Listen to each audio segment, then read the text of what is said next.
अगर अलर्ट था तो कार को कैसे एंट्री मिली? पार्किंग में 3 घंटे तक कार रही, अटेंडेंट क्या कर रहा था? विस्फोटक दिल्ली तक पहुंचा कैसे और कहां से आया? क्या यह अकेले उमर मोहम्मद का काम था या किसी बड़े नेटवर्क का हिस्सा? अल फलाह यूनिवर्सिटी और अन्य जगहों पर क्या और लोग इस टेरर मॉड्यूल से जुड़े हैं? क्या इस साजिश के पीछे जैश ए मोहम्मद का लश्कर जैसे अंतर्राष्ट्रीय आतंकी संगठन है?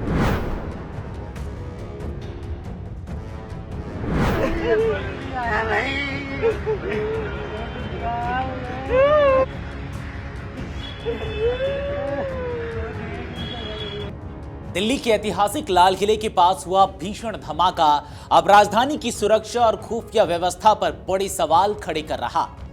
सोमवार शाम 6:52 पर लाल किला मेट्रो स्टेशन के पास एक चलती I-20 कार में हुआ विस्फोट न सिर्फ 10 जिंदगियां निकल गया बल्कि दिल्ली पुलिस से लेकर केंद्रीय जांच एजेंसियों तक सबको चौकन्ना कर गया। धमाके के बाद पूरे देश में एक ही सवाल गूंज रहा है, आखिर इतने हाई सिक्योरिटी जोन में यह कार और विस्फोटक कैसे पहुंच गया?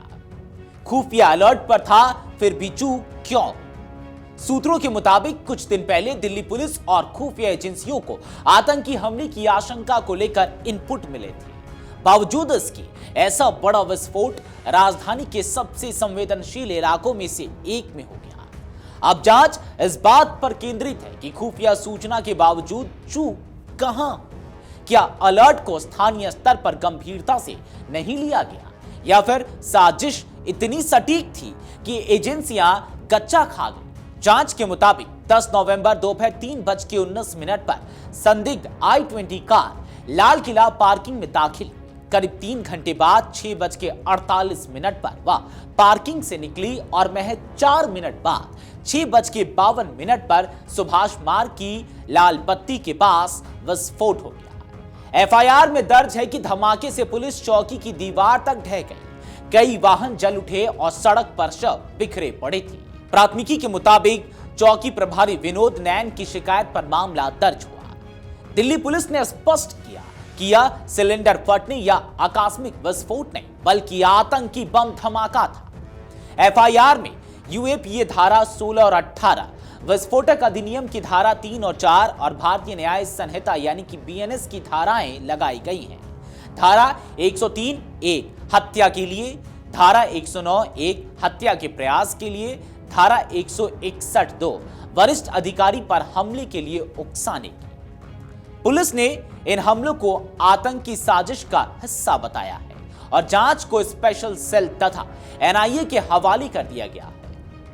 धमाके की शुरुआती सुराग अब सीधे जम्मू कश्मीर और हरियाणा यूपी मॉडल से जुड़ते दिख रहे हैं। बीते दिनों जिन अभियानों में पुलिस ने करीब 2900 किलो विस्फोटक सामग्री जब्त की थी, उन छापों के धागे इस ब्लास्ट से जुड़ते नजर आ रहे हैं। फरीदाबाद के अल फलाह मेडिकल कॉलेज, सहारनपुर के डॉक्टरों और श्रीनगर के मौलवियों के नेटवर्क के बीच बातचीत के एनक्रिप्टेड रिकॉर्ड्स मिले। सूत्र बताते हैं कि संदिग्ध उमर मोहम्मद इसी नेटवर्क का हिस्सा था जो संभवतः दिल्ली में इस धमाके को अंजाम देने आया था। पुलिस को शक है कि इस हमले की फंडिंग विदेश से हुई, संभवतः सोशल या धर्मार्थ संस्थानों के नाम पर। जांच एजेंसियां कई एनक्रिप्टेड चैनलों और बैंक खातों की निगरानी कर रही हैं ताकि व्हाइट कॉलर आतंकी नेटवर्क की पहचान की जा सके। फिलहाल मुख्य मास्टरमाइंड की तलाश जारी है। पुलिस मान रही है कि यह हमला 2 साल से तैयार हो रही एक गहरी साजिश का हिस्सा था। धमाके के बाद दिल्ली, हरियाणा, यूपी और जम्मू कश्मीर में हाई अलर्ट घोषित कर दिया गया है। एयरपोर्ट, रेलवे स्टेशन और मॉल्स पर सुरक्षा कड़ी कर दी गई है। पुलिस के वरिष्ठ अधिकारी लगातार जांच की निगरानी कर रहे हैं और हर CCTV फुटेज को खंगाला जा रहा है। पूर्व DGP SP वैद ने कहा, यह स्पष्ट रूप से भारत की स्थिरता को चुनौती देने की कोशिश है। पाकिस्तान समर्थित नेटवर्क ऑपरेशन सिंदूर की नाकामी के बाद बौखलाया हुआ है। वहीं डॉक्टर फारूक अब्दुल्ला ने घटना की निंदा करते हुए कहा कि सभ्य समाज में आतंक का कोई स्थान नहीं है, यह निर्दोषों में भय फैलाने की कायराना कोशिश है। आपको बता दें कि लाल किला विस्फोट ने दिल्ली की सुरक्षा व्यवस्था की असल परीक्षा ले ली है। धमाके से जुड़े सुराग अब कई राज्यों में फैल चुके हैं। डॉक्टरों से लेकर मौलवियों तक का नेटवर्क, सोशल फंडिंग से लेकर स्लीपर सेल तक। अब सबसे बड़ा सवाल यही है, क्या पुलिस इस ब्लास्ट के असली मास्टरमाइंड तक पहुंच पाएगी या यह हमला देश की सबसे खुफिया प्रणाली की सबसे बड़ी चेतावनी बनकर रह जाएगा। अगर आप ये वीडियो YouTube पर देख रहे हैं तो हमारे चैनल को सब्सक्राइब कर बेल आइकन दबाएं और Facebook पर देख रहे हैं तो हमारे पेज को लाइक करें।